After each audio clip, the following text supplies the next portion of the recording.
Stop this. Whatever you think he did, you're wrong. Stop this right now. The crystal chandeliers of the Grand Meridian Ballroom blazed above 500 of the most powerful people in the country. Politicians nursed champagne beside foreign investors. Celebrities laughed with billionaires. String music floated through the air like money, effortlessly, naturally, as though it had always belonged there. Naomi moved through the crowd in a pressed white uniform, tray balanced in both hands, eyes forward, spine straight. Serve drinks. Stay invisible. Never speak unless spoken to. Those were her 3 rules for the evening, and she had repeated them to herself on the bus ride over, in the elevator up, and every step since. She needed this job. She needed every shift, every tip, every carefully folded banknote that helped her keep the small apartment she shared with her brother afloat. Kang Tae-Jun stood at the far end of the room like a man who had never once in his life considered whether he belonged somewhere. He simply arrived, and the room rearranged itself around him. Tall, immaculate, 35 years old, with a stillness about him that made everyone nearby speak more carefully. His name alone closed deals, opened doors, and ended careers. He was the most feared man in the city's underworld, and everyone in this ballroom knew it, and nobody said it out loud. Naomi had been assigned to his section. She kept her head down and her movements clean. Then the main doors swung open, and a silver-haired billionaire entered with his entourage, bodyguards, assistants, a personal photographer. Trailing slightly behind the group, dressed in a dark gray suit, reviewing something on his phone, was a man Naomi recognized instantly. Her brother, Elijah. She hadn't known he'd be here. She felt a small, warm flood of relief seeing him in the crowd, until she looked across the room and noticed something had changed. Tae-Jun had gone completely still. His champagne glass stopped halfway to his mouth. His eyes locked onto Elijah with an intensity that had nothing to do with recognition between old friends. Every muscle in his body had shifted into something cold and coiled, the way a predator goes quiet right before it moves. Then, without raising his voice, he said 2 words. "Take him." 4 guards materialized from the edges of the room, converging on Elijah before he had even looked up from his phone. Guests stepped back. Whispers sliced through the string music. Elijah's head snapped up just as the first hand closed around his arm, and his face drained of color. "Hey, what is this? Get off." Naomi's tray hit the marble floor. Crystal shattered. Champagne sprayed across someone's evening gown. She didn't look back. "Brother." She ran through the parting crowd, heels clicking furiously, and grabbed the nearest guard's arm with both hands. "Let him go. That's my brother. Let him go right now." The guard didn't even look at her. She shoved herself between Elijah and the men pulling him forward, pressing both palms flat against a chest that felt like a wall. "Please," her voice cracked on the word. "Please, there's a mistake. He hasn't done anything. Please just listen to me." Nobody listened. The guards moved like machinery, slow and unstoppable, steering Elijah toward the side exit while the crowd watched in horrified silence. Naomi spun around. Her eyes found Tae-Jun still standing exactly where he'd been, observing the entire scene the way someone watches traffic from a window, present, but entirely unbothered. She walked straight up to him. "Stop this," she said. Her voice was shaking, but her feet weren't. "Whatever you think he did, you are wrong. Stop this right now." Tae-Jun's eyes moved to her face for the first time. He said nothing. He looked through her, the way powerful men look at people they've already decided don't exist, and turned his gaze back toward the exit. Something in Naomi snapped. Her hand moved before her brain could stop it. The slap cracked across Tae-Jun's cheek like a gunshot. The entire ballroom went silent, not quiet silent.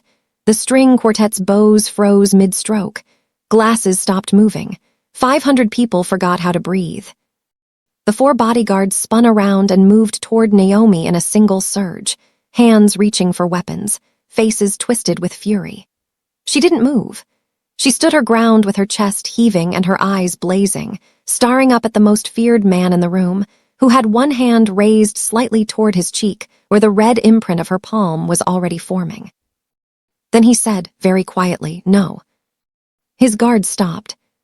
He looked at Naomi for a long moment, not with rage, not with cruelty, but with something no one in that ballroom had ever seen on his face before. Curiosity. "Bring her with him," he said and walked out. If this opening already has your heart pounding, hit subscribe right now and drop a comment telling me, would you have done what Naomi did? Because most people in that room couldn't even breathe, and she slapped the most dangerous man alive. Let's find out what that cost her. To understand why Elijah's appearance at that gala turned Tae-Jun to stone, the story has to go back 7 years, back to a night that never fully healed. Elijah had not always been a billionaire's quiet employee. Once, he had been something far more significant. He was Tae-Jun's chief of security, his most trusted man, someone who had spent 6 years proving his loyalty in a world where loyalty was the only currency that mattered more than money. He had taken a knife meant for Tae-Jun once, during a botched ambush in the back corridors of a casino, and he had kept working the next morning with 22 stitches under his jacket and nothing said about it. People inside the organization called him the Shadow. Where Tae-Jun appeared, Elijah was already there before him, having cleared the room, checked the exits, read the faces. The two men were not friends in any sentimental way, because that world didn't leave much room for sentiment, but there was a trust between them so solid that Tae-Jun had once told a rival boss, "If Elijah tells you to leave, I have already decided you should not exist." Then came the night of the harbor operation. It was supposed to be a contained transfer, confidential cargo, 7 trusted men, a private dock outside the city. Tae-Jun had not been present. He'd sent Elijah in his place, the ultimate expression of confidence. Somewhere between midnight and 3 in the morning, something went catastrophically wrong. The cargo was intercepted. 3 of the 7 men were killed in the resulting confrontation. The financial loss ran into the millions, wiping out months of carefully laid planning. When Tae-Jun arrived at dawn to find the dock in ruins, Elijah was gone. Not wounded, not captured. Gone cleanly, the way a man leaves when he knows exactly where he's going. Every investigator Tae-Jun employed reached the same conclusion. The route had been leaked from inside. And only the man running the operation could have leaked it. The evidence pointed in one direction, and Elijah had disappeared in the same hour the operation collapsed. Tae-Jun, who trusted almost no one, had trusted one person completely. And that person had, apparently, burned everything down and vanished. For 7 years, the betrayal lived in a locked room inside Tae-Jun's chest, cold and undisturbed. He never spoke about it. He simply kept searching and waiting. Now, standing in the estate's interrogation room across from a man who looked older and quieter than the one he remembered, Tae-Jun felt something he hadn't expected. Elijah wasn't afraid. Tired, yes. Resigned, perhaps. But the man sitting across the table with his wrists loosely restrained looked less like a guilty man facing judgment, and more like someone who had carried an injustice for so long that meeting it head-on almost felt like relief. "You have 1 minute," Tae-Jun said. "You never gave me the chance to explain." Elijah's voice was level. No begging, no performance. Not then, not once in 7 years. "You disappeared. Because I knew what it looked like, and I knew what you would do before I could open my mouth." He leaned forward slightly. "Someone fed that route to your enemies. I have known who it was since 6 months after that night. I have spent 6 years building evidence that can prove it." Tae-Jun said nothing. "I didn't run because I was guilty," Elijah said. "I ran because I was the only person who knew the truth, and dead men can't talk." The silence in the room stretched like wire pulled too tight. Before Tae-Jun could respond, there was a commotion in the corridor, raised voices. A door slamming, footsteps approaching with absolute disregard for the locked door between them and here. The door opened anyway. Naomi stood in the frame, breathing hard, her uniform jacket missing, her expression carrying the specific energy of someone who has already decided they have nothing more to lose. Behind her, 2 embarrassed guards were working out how to explain how a maid had gotten through 2 secured checkpoints. If you're already obsessed with Naomi's nerve, smash that like button right now. It genuinely helps this story reach more people, and I promise the next part changes everything you think you understand about this story. You can lock me up too. Or you can both stop performing and actually figure out what happened. You were told to wait. I was told to serve drinks and stay invisible 3 hours ago. That clearly didn't work out for him.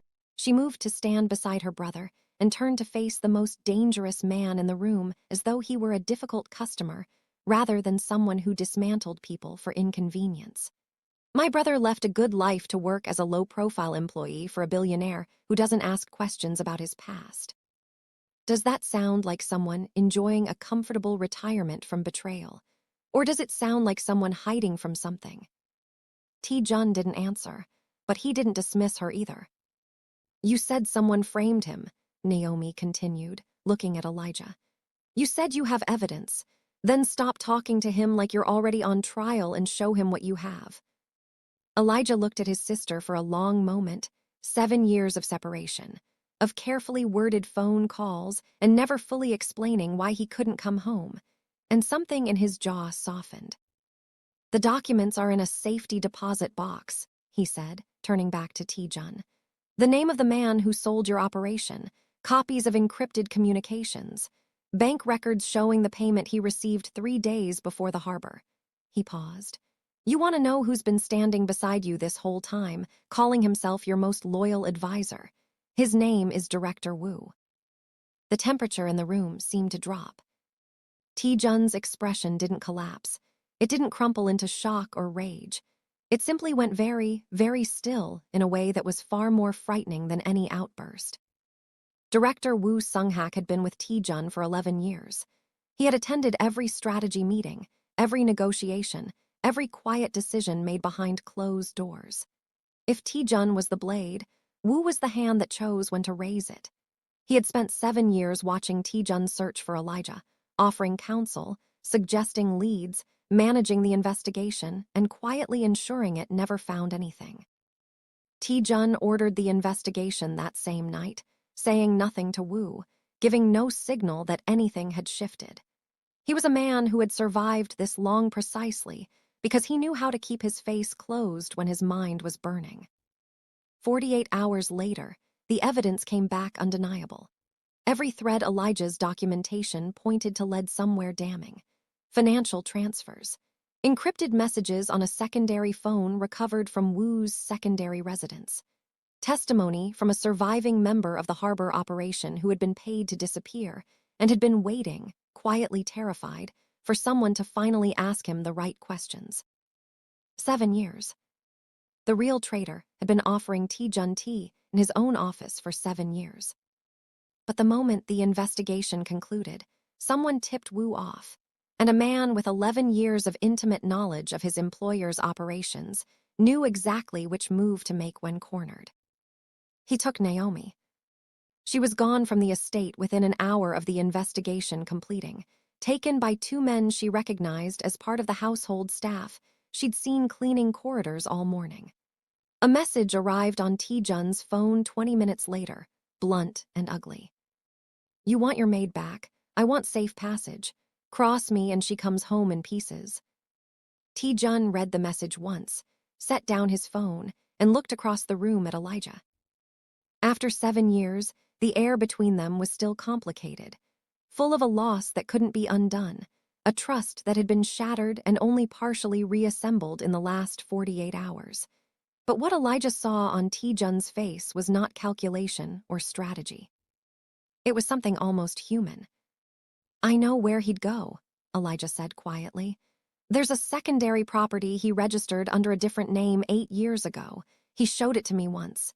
He thought I was loyal to him too. Tae-Jun stood. Then we go now. Elijah stood with him, and for the first time in 7 years, they walked out of a room on the same side. This is the part of the story I need you to stay for. Subscribe if you haven't yet and keep watching. Because what happens when they find Naomi says everything about who these men really are underneath, everything they've built to survive.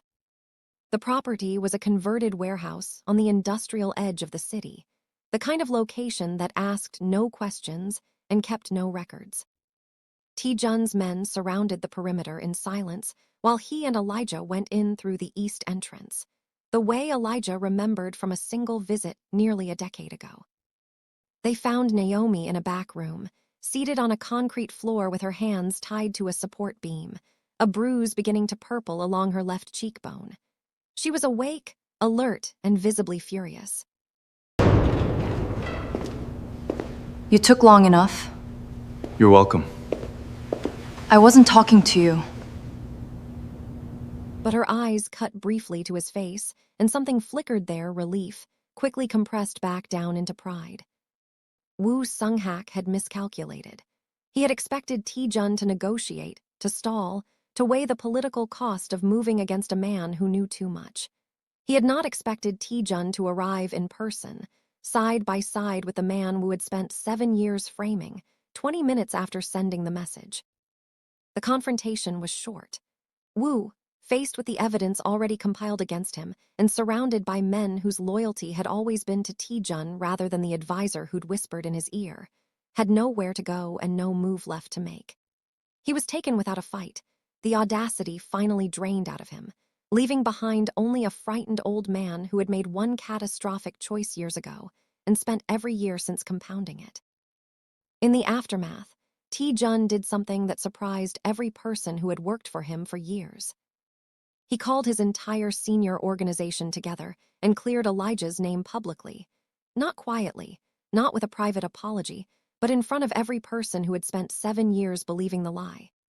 He stated, plainly and without deflection, that he had been wrong. That evidence had been constructed against an innocent man, that the real betrayal had come from inside, from someone trusted, and that he bore responsibility for not finding the truth sooner. For a man whose entire power rested on being infallible, it was an extraordinary admission. Elijah, standing beside him, said nothing. He didn't need to. The acknowledgement was the only thing he had actually wanted for 7 years. Not revenge, not restoration of power, just the truth spoken out loud by the man whose opinion had always been the only one that mattered to him. The hospital 2 days later was quiet. Naomi's injuries were minor. The bruise, a sprained wrist from the restraints, nothing that time wouldn't fix. Elijah sat at her bedside and held her hand and told her, without very many words, how sorry he was for 7 years of half-explanations and careful distance.